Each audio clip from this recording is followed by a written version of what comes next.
The young soldier just wanted a simple haircut before heading back to base. But as the old, silent barber raised his arm, the soldier's blood ran cold. He saw a tattoo on his wrist, an insignia that only the most elite operators in the world are authorized to wear. The town of Havenwood was nestled in a valley, a place where time didn't so much march forward as it did meander. It was a town of quiet routines, where the same faces occupied the same stalls at the diner, and the biggest news was the annual bake sale. At the heart of this predictable, gentle world was a fixture as old and as silent as the town clock, Elias's barber shop. The shop was a time capsule. The scent of bay rum and old leather hung in the air. The barber chair was a heavy, worn masterpiece of chrome and cracked red vinyl. And the man who operated it, Elias, was a study in stillness. For 50 years, he had cut the hair of Havenwood's men, from their first childhood trim to their last respectable cut. He had never been known to speak a full sentence. A nod, a grunt, a gesture with his comb, that was the extent of his conversation. The townspeople had long ago accepted his silence as a harmless eccentricity. He was simply Elias, the quiet barber. They didn't need his words. They had his work, which was always, without fail, perfect, but his silence wasn't empty. It was a fortress, built brick by brick over decades, protecting a past that would have shattered the peace of this sleepy town. Corporal Jake Miller was not a product of this quiet world. He was a man of action, of noise, of purpose. A soldier on a short leave, he was passing through Havenwood to visit the grave of a grandfather he'd never met. The town felt alien to him, its slow pace a stark contrast to the high-stakes rhythm of his life in the service. He needed a haircut, a simple, military-grade trim before reporting back to base. The sign for Elias's barbershop looked like the most no-nonsense place in town. He pushed open the door, a small bell announcing his arrival. Elias was sweeping the floor, his movements slow and methodical. He looked up, his eyes a pale, clear blue, and gave Jake a slight nod toward the chair. Jake sat down, the old vinyl groaning under his weight. He looked at the reflection in the mirror, his own young, sharp face, and behind him, the old barber, a ghost in a white smock. "Just a high and tight, please," Jake said. Elias simply nodded, draping the cape around Jake's neck. The silence was heavy, broken only by the snip of scissors and the buzz of clippers. Jake, used to the constant chatter of barracks life, felt uneasy. He tried to make small talk. "Been in this town long?" he asked. Elias met his eyes in the mirror and gave a single, slow nod. The conversation was over. Jake settled into the silence, observing the old man in the mirror. He noted the economy of his movements, the preternatural steadiness of his hands. There was no wasted motion, no hesitation. Every snip, every pass of the clippers was executed with a serene, unnerving precision. It was the kind of focus Jake had only ever seen in one other place, on the training grounds, in the hands of the most elite instructors. As Elias worked on the side of his head, he raised his left arm to steady Jake's forehead. The sleeve of his white smock slid down just an inch, revealing the skin of his inner wrist. It was there for only a second, a fleeting glimpse of faded, blue-green ink on weathered skin. But for Jake, a man trained to see details others miss, a second was an eternity. His breath caught in his throat. His blood ran cold. It was a tattoo, so all the lines were blurred, a ghost of an image. But the shape was unmistakable, a dagger, a serpent, and a wing. The crest of the U.S. Army's 1st Special Forces Operational Detachment Delta. Delta Force, the most secretive, most elite tier of operators in the world. A unit whose members were ghosts, whose missions were never acknowledged. It was a symbol you didn't just get, you bled for it. You disappeared for it. And it was on the wrist of a silent, small-town barber who looked like he'd never moved faster than a shuffle in his life. The haircut finished, Elias wiped Jake's neck with a soft brush, his movement still calm, still precise. He removed the cape with a flourish. Jake stood up slowly, his mind reeling. He looked at the old man, trying to reconcile the image of a Tier 1 operator with the quiet, simple man standing before him. He couldn't. He paid for the haircut, his hand trembling slightly as he handed over the cash. Elias took it with another nod. Jake walked to the door, paused, and turned back. "Thank you," he said, the words feeling strangely inadequate. Elias simply looked at him, his pale blue eyes revealing nothing. As Jake stepped out into the sleepy sunshine of Havenwood, he knew he hadn't just gotten a haircut. He had stumbled upon a ghost. The encounter in the barber shop settled deep in Jake's bones. He couldn't shake it. He checked into the town's only motel, a small, clean place run by a woman who seemed as old as the town itself. The image of the tattoo, the Delta Force crest, played over and over in his mind. It was impossible. Men like that didn't retire to places like Havenwood. They faded into the shadows, took security jobs for AAA government agencies, or ended up with their names carved on a memorial wall. They didn't sweep floors in a barber shop. His soldier's mind, trained to analyze threats and solve problems, kicked into gear. This was a puzzle he had to solve. The next morning, he walked to the sheriff's office. It was a small brick building that looked more like a post office. Sheriff Brody, a large man with a kind face and a slow drawl, had been the law in Havenwood for 30 years. He greeted Jake with a friendly smile. "Help you, son. Just curious about a local resident," Jake began, trying to sound casual. "The barber, Elias. What's his story?" Sheriff Brody chuckled, leaning back in his squeaky chair. "Elias, not much of a story to tell. Been here as long as I have. Good man.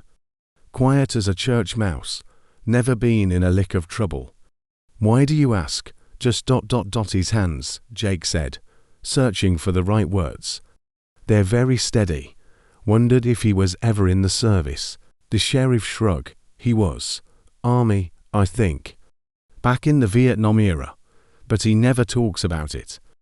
A lot of guys from that time don't. He just came here, bought the barber shop, and that's that. Been a part of this town ever since. It was a dead end." A simple, plausible story that explained nothing. Jake thanked the sheriff and left. He knew there was more. The tattoo wasn't from Vietnam. It was from a different world entirely. His next stop was the town diner. He sat at the counter, ordering coffee from a waitress named Sarah. She was a lifer, the kind who knew everyone's story. He asked her about Elias. "Oh, sweet old Elias," she said, topping off his coffee. "He's a doll. Comes in every morning at 6 a.m. for a black coffee. Sits in that booth by the window, reads the paper. Never says a word unless you ask him something directly, and even then, it's just a yes or no. He's a town treasure." This was the town's version of the man. A harmless, quiet treasure. It was a perfect cover. That night, back in his motel room, Jake opened his encrypted laptop and began his own investigation. Official military databases were useless.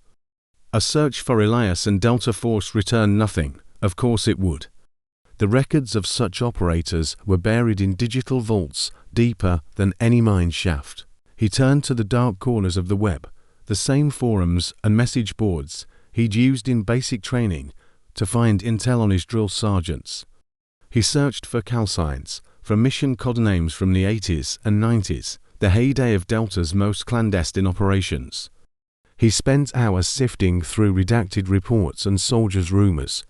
He found whispers of a legendary operator, known only as Calm Hand. The stories were like folklore. Calm Hand was an infiltration expert, a man who could get in and out of any location without leaving a trace.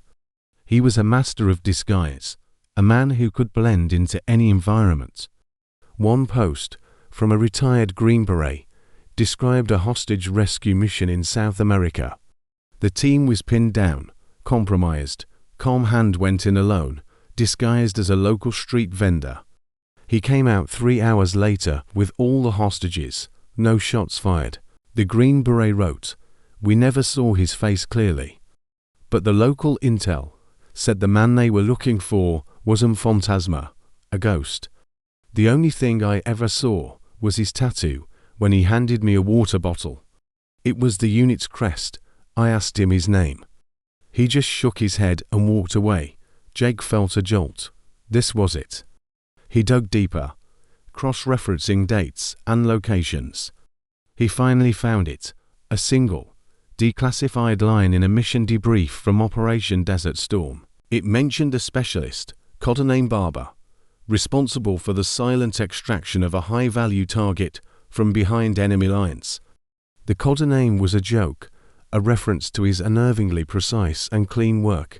The mission was a success. The specialist was recommended for a medal, but the record stated the commendation was refused by recipient. Jake stared at the screen. Barber, calm hand, a ghost. It all pointed to one person, the quiet old man in the town of Havenwood. To understand the man, Jake knew he had to understand the legend. He spent the next few hours piecing together the myth of Comhand. He found an online excerpt from a book written by a former sea officer. The chapter was titled The Anatomy of a Ghost. It described the psychological profile required for deep cover operators. It spoke of men who had to erase their own identities, to become so good at being someone else that they sometimes forgot who they were. The officer wrote about the toll such a life takes, how the silence becomes a part of you, how you learn to observe, to listen, to exist on the periphery. The chapter detailed a specific mission, one that Jake had never heard of. A covert operation in Eastern Europe in the late 1980s, during the height of the Cold War. The mission was to extract a defecting scientist from a fortified enemy compound. It was considered an impossible task. They sent in one man. The air in the dimly lit room was thick with the smell of stale cigarette smoke and fear. A younger Elias, his face hard and lean, his eyes missing their current pale blue placidity, and instead holding the sharp intensity of a predator, adjusted the collar on the cheap, ill-fitting custodian's uniform he wore. He was deep inside a foreign intelligence headquarters, a ghost moving through the veins of the beast. For 2 weeks, he had been a janitor, mopping floors, emptying trash, invisible. He had learned the guards' routines, the building's blind spots, the precise moment a camera's feed would switch from one monitor to another. His target was Dr. Elena Petrova, a brilliant physicist who was being held against her will. Tonight was the extraction. He moved through the silent corridors, his cart rattling softly, a deliberate sound to mask his footsteps. He reached the sub-level where Petrova was being held. 2 guards stood outside her door. They were bored, lazy. Elias didn't use a weapon. He used a wet floor sign. He placed it down the hall, then accidentally knocked over his bucket. The clatter echoed loudly. The guards turned, annoyed. In that split second of distraction, Elias moved. He wasn't a whirlwind of motion. He was an exercise in brutal efficiency. He took to quick strides, his hands striking nerve clusters at the base of each guard's neck. They slumped to the ground, unconscious, not dead. It was clean, a barber's work. He unlocked the door and slipped inside. Dr. Petrova looked up, her eyes wide with terror. He put a single finger to his lips. "I am a friend," he whispered in flawless Russian. "We are leaving." He led her out, not through the corridors, but through a maintenance duct he had prepared. They crawled through darkness and dust for what felt like an eternity. As they neared the exit, an alarm blared. They had been discovered. They emerged into a snowy courtyard, floodlights snapping on, soldiers shouting. They were exposed. Petrova began to sob, sinking to her knees. "It's over," she cried. Elias pulled her up. He looked at her, his eyes calm in the midst of chaos. "The mission is not over until I say it is over," he said. He pointed to a dark service tunnel across the courtyard. "Run. Do not stop." "What about you?" she asked. "I will be right behind you," he lied. As she ran, Elias turned to face the approaching soldiers. He didn't pull a gun. He reached into his custodian's cart and pulled out the smoke grenades he had hidden. He threw them, and the courtyard filled with thick, choking smoke. He used the chaos, not to escape, but to advance. He moved through the smoke like a phantom, disabling soldiers with non-lethal precision, creating a path for the scientist to escape. He took a bullet in the leg, a searing pain, but his expression never changed. He fought his way to the extraction point, a dark alleyway behind the compound, where a car was waiting. He pushed Dr. Petrova inside, gave the driver a single nod, and then melted back into the shadows of the city, leaving behind nothing but unconscious guards and the legend of a ghost. Jake closed the laptop, the single light of his motel room feeling cold. He now understood. He understood the silence, the precision, the haunted look in the old man's eyes. Elias wasn't just a retired operator. He was a man who had lived a life of such intense, lonely pressure that a quiet town like Havenwood wasn't a retirement. It was a sanctuary. It was the only place a ghost could finally rest. The next morning, Jake didn't go to the diner. He didn't visit his grandfather's grave. He walked straight to the barber shop. The bell chimed softly as he entered. Elias was there, stropping a straight razor, the rhythmic sound a soft whisper in the quiet room. He looked up and saw Jake. His hands didn't stop their steady, practiced motion. Jake didn't sit in the chair. He stood by the door. "I'm not here for a haircut, sir," he said, his voice filled with a newfound respect. Elias continued his work, his eyes on the leather strap. "I read about a mission," Jake said, his voice low. "In Eastern Europe, a scientist. They said a ghost got her out. They said he was shot in the leg." Elias's hand stopped. The only sound in the room was the ticking of the old wall clock. He placed the razor down gently on its magnetic rack. He turned, his body looking frail in the morning light, and faced the young soldier. He didn't look angry or scared. He looked tired. "That's a very old story, son," he said. "Best forgotten." "I don't think so," Jake replied. "The man who wrote the book I read, ... he said you were a hero. He said you saved hundreds of lives." Elias walked to the front window of his shop and looked out at the peaceful main street of Havenwood. He watched a mother push a stroller, watched the baker carry a tray of fresh bread across the street. "The man they called the ghost," Elias said, his voice almost a whisper, "was not a hero. He was a professional. He was a tool designed for a specific purpose. To move in the dark, to manipulate, to extract, to win at all costs. There is no honor in being a ghost. There is only a profound loneliness." He turned back to Jake, his pale blue eyes holding a deep, weary sadness. "I spent my life in the shadows. I came here to finally feel the sun." He gestured around the small, simple shop. "This is real, the smell of the shaving cream, the sound of that bell, the trust a man puts in you when he lets you hold a razor to his throat for a haircut." He picked up a pair of scissors, the cold steel glinting. "This is a tool. It creates, it cleans up. It makes things orderly. The tools I used before, they only knew how to break things. I am tired of breaking things, Corporal." Jake stood in silence, humbled. He had come seeking a legend, a war hero. He found something more profound, a man who had walked through the darkest corridors of history and had chosen, above all else, to seek a life of simple, quiet creation. He had chosen peace over glory, silence over stories. Jake finally understood that the greatest battle Elias ever fought was the one he waged against his own past, every single day, in the quiet sanctuary of his barber shop. "I understand, sir," Jake said. It was all he could say. Elias gave him a small, faint smile. "Go see your grandfather, son. That's a story that matters." Jake nodded. He turned and left the shop, the small bell chiming his exit. As he walked down the street, he felt the quiet peace of Havenwood in a way he hadn't before. It was a peace that had been bought and paid for by men like Elias, silent men who carried the weight of the world, so that towns like this could sleep soundly. He understood that true heroes aren't always the ones with medals and statues.